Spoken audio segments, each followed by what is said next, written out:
छोट छोट आलू को सिझेइकी मु ताकू 1/2 करिके काटी देइछि माने गोटे को हाफ कर देइछि। आपण गोटा गोटा भी चाहिए रखी परिवे जेहेतु छोट आलू किंतु मु ताकू 1/2 काटी देइछि।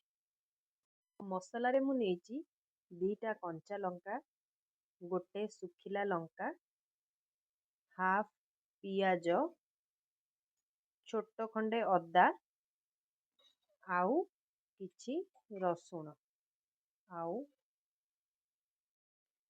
गोटे टमाटो, आउ किछि धनिया पत्रर डांगी। एटा मु काटिकी परे भी पकई पारथांती, मु भाबिली एथिरे बाटी देबी आउ।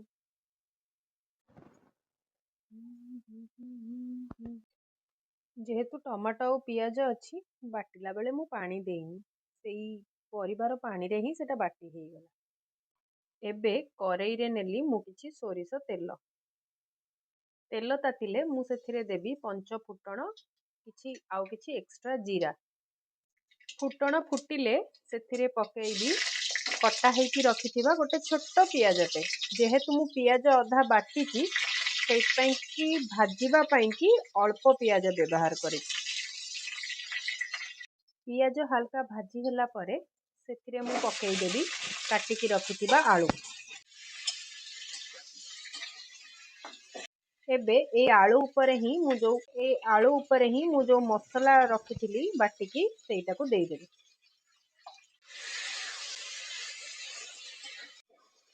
आलू आउ मसला मु एकाठी कसिबी जोथि पई मोर टाइम सेव हे परिवो। एबे मु एथिरे पकेइबी किछि हळदी गुंड ओ स्वाद अनुसार लूण। एइटा को भल भाबरे कसी नेबी। एही कसिबा प्रोसेस रे टिके टाइम लागिबो जेहेतु मसलाटा पूरा कंचा अछि आलू आउ मसला एकाठी कसी हेबे।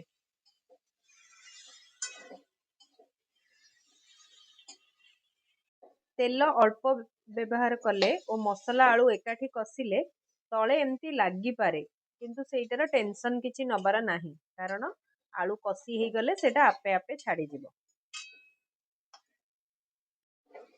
देखंतु गैस रो आंच को स्लो करिकी धीरे धीरे कसिले आपे आपे एटा कसी भी हबो एथरु तेल भी छाड़िबो और देखंतु एटार कलर भी चेंज हेलानी। कसी हेले ऑफ कोर्स कलर चेंज हबो। एबे जेतबेले आलूटा भल भाबरे कसी हे गलानी मु एथिरे पकेइबी छड़ेकी रखिथिबा किछि ग्रीन मटर। मु ग्रीन मटर एते दिन छड़ेकी रखिले जे से ग्रीन मटर रे गजा बाहरी गला। आउ किछि समय कसिला परे मु दे देछि एथिरे मसला पानी माने मोर सेई माने तो ग्राइंडर धुआ पानी रो व्यवहार निहाती सेटा मु नष्ट करिबिनी जानि चंती आपण माने। गरम पानी भी देई परिबे बट मोर तो ग्राइंडर धुआ पानी ता दबा निहाती दरकार ना। बेसी पानी देबेनी कारण जेहेतु आमे कसिकी बनेइचे अल्प पानी देले टेस्टटा भल लागिबो कसा कसा लागिबो आउ अल्प टिके झोल भी रहिबो भात रुटी जोउथे भी चाहिए खाई परिबे आउ टेस्टटा भल आसीबो। एबे एटा को फुटीबा पई छाड़िबा। बुड बुड बुड बुड बुड बुड मो झियो कुए चा केमिति फुटुची बुड बुड बुड बुड बुड बुड बुड बुड। जेहेतु एटा फुटीबा स्टार्ट कलानी मो अल्प पानी देइची एथिरे। जेहेतु एटा फुटीबा स्टार्ट कलानी ए सबु को भल भाबरे मिसिबा पई कि फुटीबा पई छाड़ी दबा आउ गैस को टिके स्लो कर दबा।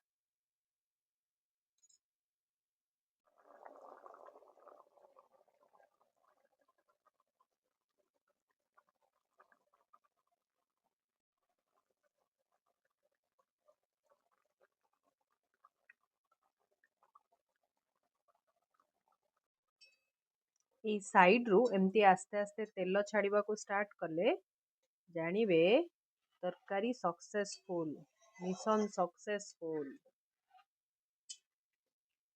मोर ए आलुदम रो वीडियो रो मेन मोटो होउची कि बिना कोनोसी पाउडर मसला बिना कोनोसी गरम मसला रे भी आपण बहुत टेस्टी आलुदम बनेई परिबे।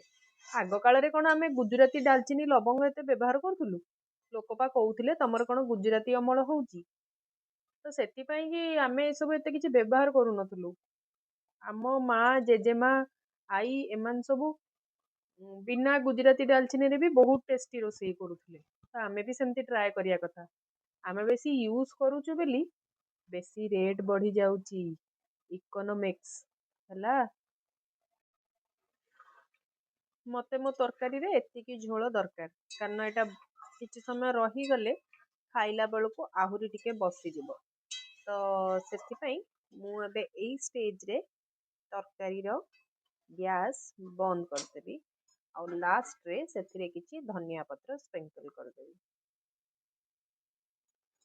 Now you can enjoy. ଜାଣି ଜାଣିକି ମୋ ମନଟା ତୋ ପାଖରେ କାଇଁ ବସେ ରେ।